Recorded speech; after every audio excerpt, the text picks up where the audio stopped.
Well, hello. Welcome back. We are going to be looking into how to get some goals.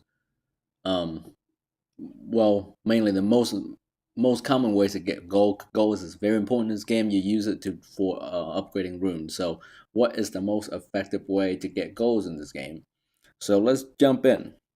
The first thing is doing events. Anytime when you have some sort of special event challenge, they give you a certain amount of gold and mana.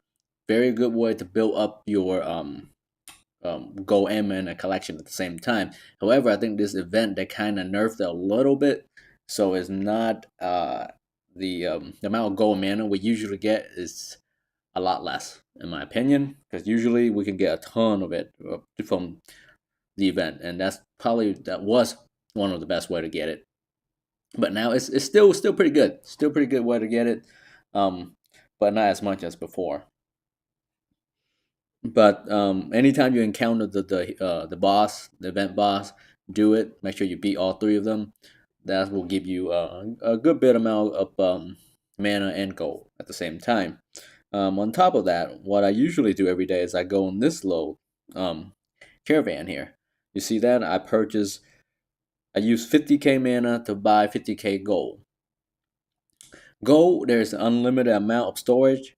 However, mana is not the same. Mana you can only store 500k, and as you play, more advanced in this game, you're eventually gonna max out every hero's ability, and mana become kind of useless. And some hero actually not worth maxing out, in my opinion.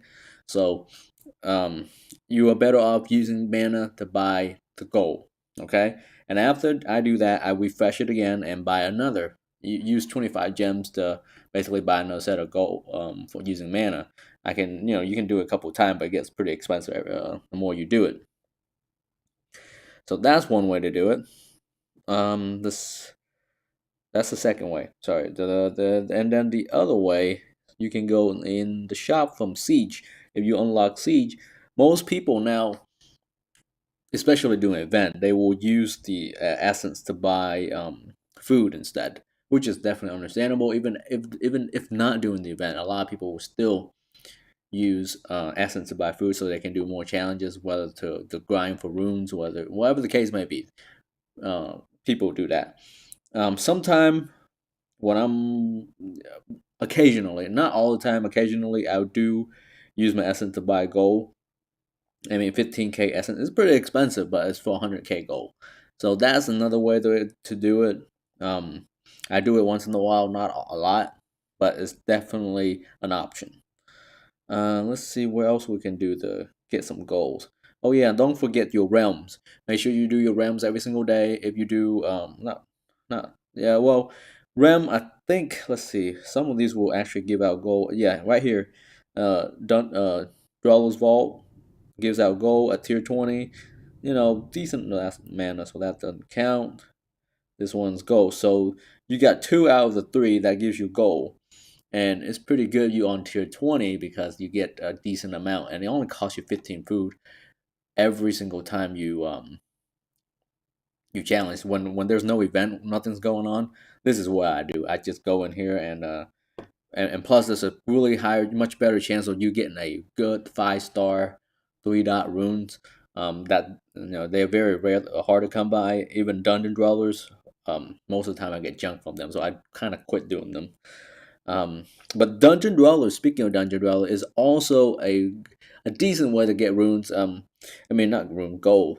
If you beat it, then you get a certain amount of goals, maybe 30, 40, 50k gold around there. And also you will get a bonus if you actually manage to beat it. You will get a bonus time. So you get like another 15k worth of gold around there. This is approximate. I can't remember the numbers off the top of my head, but that is also another good way to get gold. But I don't do it just because it doesn't give me as much. Doesn't give me the runes I need. So runes are more better. Good runes are more important than gold. So gold are useless if you don't have good runes. You know what I mean? Also, trials is also a great way to get gold and mana. they alternate back and forth. You get gold this time, next time you get mana to just kind of alternate back and forth. And if you are on trial 20, which is the highest you can go, that will give you a decent amount of gold and mana. And during the event, I usually find that I have a lot of overflow of mana. I don't use enough, of my mana because I'm kind of lazy.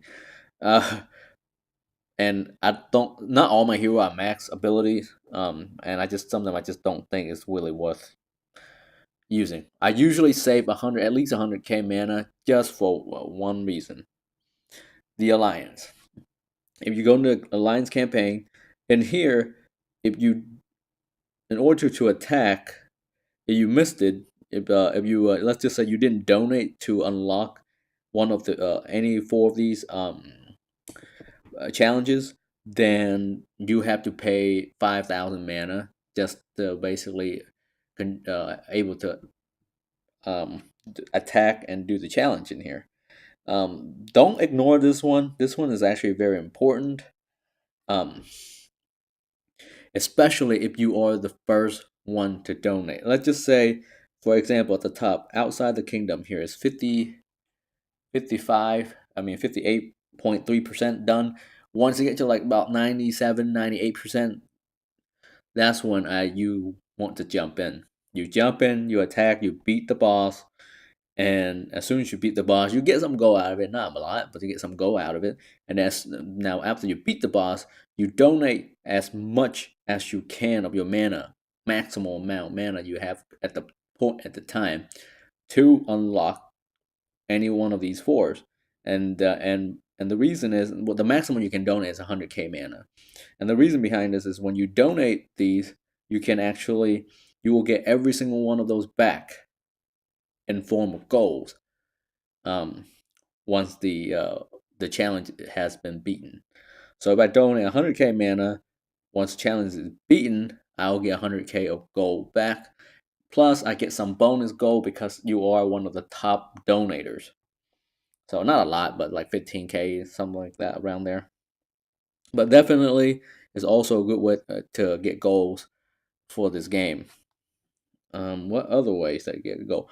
Well, don't forget to go to your inventory. Sell some of your stones.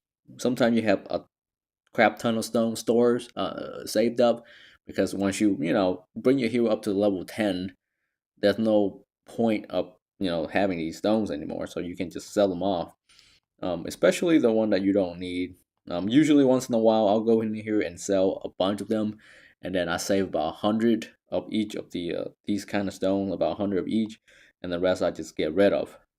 So, and they do add up for a good chunk amount of gold. And of course you can also sell your runes as well. Any one of them that's junk you don't need, you can sell them. They might get a little expensive, but it's not anything that's already upgraded to gold or high. Just don't sell them. It's not worth it. You better off just keep them, because this, for example, this low 13 gold runes right here is only the price if I sell it for 90k. That's a rip off.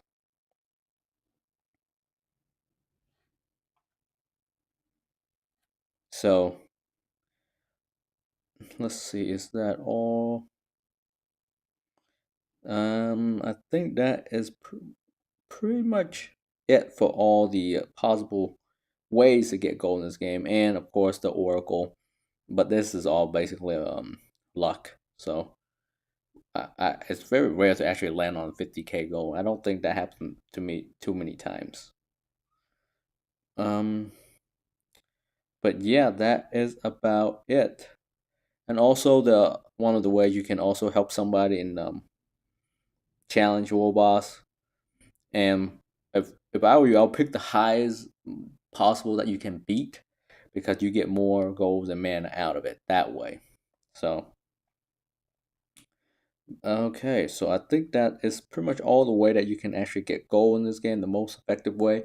But make sure you do all your events, because they are gonna be the best way to get gold when it happens. The last event that we had, man, you get about 50k worth of gold per battle. That's a whole lot of gold. but this one is definitely on the low end. But anyway, guys, that is it for this video.